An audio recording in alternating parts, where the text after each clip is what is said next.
Welcome back everyone to another exciting episode of Turtling the series. Last time we were able to conquer one castle. This time we're going to conquer two castles. Now to start us off, we're all going to move towards the center castle and just collapse upon the axemen that are waiting for us there. This part isn't really all that interesting. The only noteworthy thing is I finally remembered Lex back there, and this is the chapter where he can get his brave axe. He doesn't really want it because, he's on a horse, but Arden can really use that. So I have Lex sell his axes and get ready to go there to go get the axe. Now, some of you might have already realized my terrible mistake, but we're not going to talk about that. And speaking of mistakes, now might be a good time to go over the other big fuck-up I had. See, I did remember to have Du and Ideen talk to each other, which nets Ideen the warp staff, allowing her to transport any ally unit to any captured castle. Really good staff, also very abusable for a free 60 XP, it's how you get Ideen promoted in no time. What I didn't do was have her talk to Ethelyn, which is how she gets the return staff. Thankfully, while this is a fuck-up, it's not that big of a fuck-up. See, the return staff just sends a unit back to the home castle, which the warp staff can already do. I mean, it would have been nice to have it, but it's definitely not something I'm too depressed about missing out on. Anyways, after we take care of all the goons in front of Gandalf over here, it's time to actually kill him. Now, while it is true Ira or Du could really use some more XP, I decided to start fighting him with Arden instead. See, Arden is really on the cusp end of promotion, and it'd be really great to get that at the start of Chapter 2, because if I don't, I'm going to have to trudge around an unpromoted Arden. He's going to hit level 20 in like 30 seconds of Chapter 2, and then I'll have to trudge him all the way back to the home castle to promote him. So I'm going to try to baby him up a little bit to see if we can't break that threshold anyway, and not worry about all that shit. Eventually, Gandalf goes down, and it's time for one of the most tragic scenes in hindsight in all of Fire Emblem history. See, Sigurd meets Deirdre for the first time, and an elder tells him, "Dude, don't be horny, or else the entire fucking world is going to be destroyed." And Sigurd is just like, my penis knows no limits, and gets horny and ends up causing the near destruction of the entire world. I feel really bad for this elder, and I like to imagine as the entire events of Gen 2 are happening, he's sitting at home thinking to himself, I really should have fucking stopped that guy from being horny. But alas and alack, here we are, and here's the state of the game. And at that, the siege for the final castle has begun. Jomke and all of his bowmen start to move south towards our position and get ready to buttfuck us with arrows. Now, you could try to meet Jomke directly in his forest of fuck, but it's a lot easier to just kinda wait there and let them come to you. We're doing infantry only, we're not here for speed and efficiency.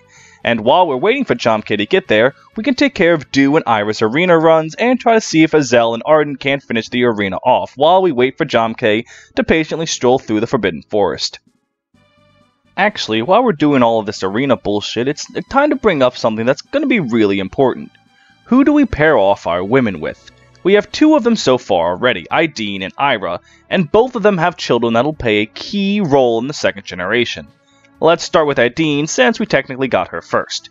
Ideen has two kids, Lester and Rana, and you normally just have to choose between one or the other. You either pair Ideen off with someone magical, so Rana's good, or you pair her off with Jomke or Medale, so that Lester's good. However, Lester is a horse rider, which means we don't care about him. So he's going to be the abandoned stepchild, and all we have to worry about is pairing off Ideen with someone magical. And Azel will do a very good job for that. But abandoning Lester in a dumpster does give us one problem. Jomke will not be able to get the Brave Bow. Ideen only gives it to him if he's her husband, so if we pair her off with Azel, he's not going to be able to get it. Now this sounds like a problem, but in the grand scheme of things it's not. See, Jomke doesn't really fucking need that bow. He is a perfectly powerful combat unit without ever needing to touch it. So, much like the return staff, it's a sad loss, but I'm not really too hard-pressed about it. That bow is really just to help Medale more than our Chad, Jomke. So, that covers Ideen, but what about Ira? Latchkey and Ulster are going to be absolutely vital because they come in at the first chapter of the second generation, are infantry for the entire thing, and are going to be some of our most consistent combat units. Now, her ideal pairing is normally Lex. but it's going to be a little awkward to have him trudge around next to her and start sapping off for some love points, so we're not going to do that.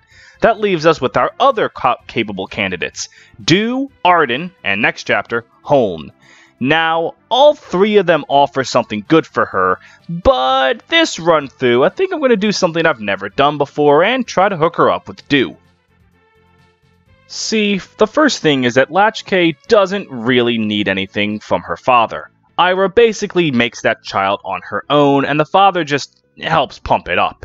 But Ulster's gonna need a little bit of help, since he can't inherit swords from Ira, so Dew, being a sword fighter, is gonna be able to pass down some nice swords. And he also has the soul skill, and considering Ulster's a little bulkier than his sister, that's gonna be really helpful for him to be able to proc and help his survivability.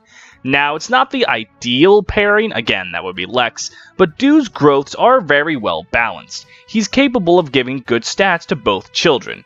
Granted, he's not going to give them the best stats, because Dew doesn't really have the best stats outside of speed and luck, but he's definitely going to give them balanced stats, which is never a bad thing. But the one thing I need to be careful of is to not put Dew and Ira too close to each other at the start. You see, Ira needs to be single at the start of Chapter 3 because Holn and Lex will try to hit on her by buying her a really cool sword, that being the Brave Sword, which is a really fucking good sword for someone like Ira and eventually Latchkey. So we just need to make sure that she and Dew pair off sometime after the start of Chapter 3, which is just fine in my book, because there's not really any benefit to pairing someone with Dew early. He can already give them gold, like what? And at long last, it's time to meet Jomkei and his legion of axemen, which I mistakenly called bowmen early in the video and am too lazy to go change. Now, this is actually a very easy confrontation, as all three of my fighters are sword fighters and all of them are axes. They have like a negative chance to hit everyone, so it's very easy to bait out Jomkei and then have Ideen go talk to him and get him onto our team. And now, as I've mentioned before, Jomkei is a very competent combat unit, and he can right away get to slaughtering his own men. Which is really weird. You would think he would tell them to stop fighting him, but whatever. Fire Emblem recruitment is weird sometimes. So, after that riveting battle in the forest, it's time to get back to Sigurd being unnecessarily horny for a woman he just met. Which, hey, I can relate, but that's neither here nor there. See, normally this is where you use Diodora to silence the boss and then never touch her again, but we're going to try to use her a little bit here. See, characters in Generation 2, at least the child units, have their base stats affected by whatever the end stats for their parents were at the end of Gen 1. So, while normally Sigurd would just be so powerful that Seliph doesn't really need Diodora stats, we can't use Sigurd at all, so he's going to be struggling in the stat department. So, while it's not going to help out much, in fact it's probably only going to help out his base resistance, we really want to use Diodora a little bit to help give Seliph stats a little boost. It's not much more than nothing, but Diodora gives something, which is better than nothing, because nothing is nothing. Get what I'm saying? This next fight goes very simply. The bowmen and two axemen come up to attack, and I basically kill them all with Arden and Jomkei. Now, Arden really isn't obtaining that much experience for each fight, but every little bit helps, because again, I really want him promoted by the start of Chapter 2, but any and all experience for Jomkei is very appreciated. I keep them on the outside of the boss's range, so I don't need to silence him just yet. I want to actually boss abuse a bit with Arden here, so I want to save as many silences as possible. And wouldn't you know it turns out that was a very smart decision. See, the amount of damage Arden does to the boss versus how much health the boss heals from standing in a castle is not that much of a difference. Combine the fact that Arden isn't the most accurate and is struggling to hit him, means that the boss almost burns through all three uses of Diodora's silence and then is able to kill Arden. Thankfully, I have a secret weapon up my sleeve, switching to the less accurate weapon. Yeah, through some fucking miracle of God, the slim sword was missing, but the steel sword actually hit him despite having a lower hit rate. I don't understand Fire Emblem RNG, I just live with it.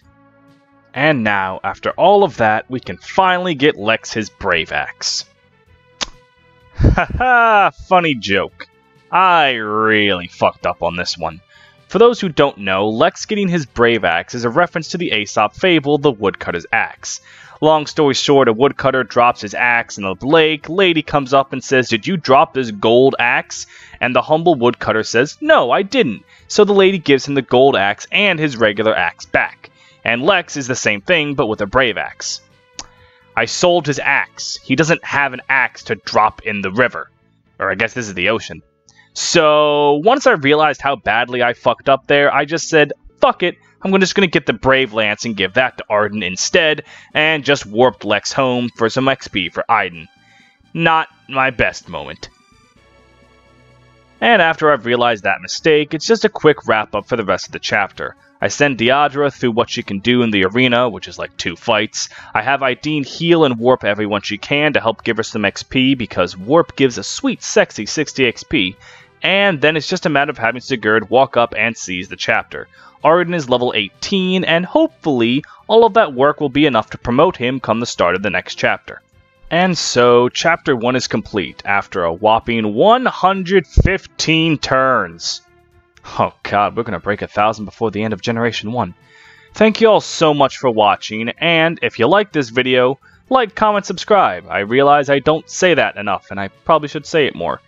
And if you have any suggestions, advice to help me with my suffering, please let me know. I'm not entirely sure how I want to handle Chapter 2. I think these shorter episodes work better, but some people prefer longer ones. Let me know what you think about that.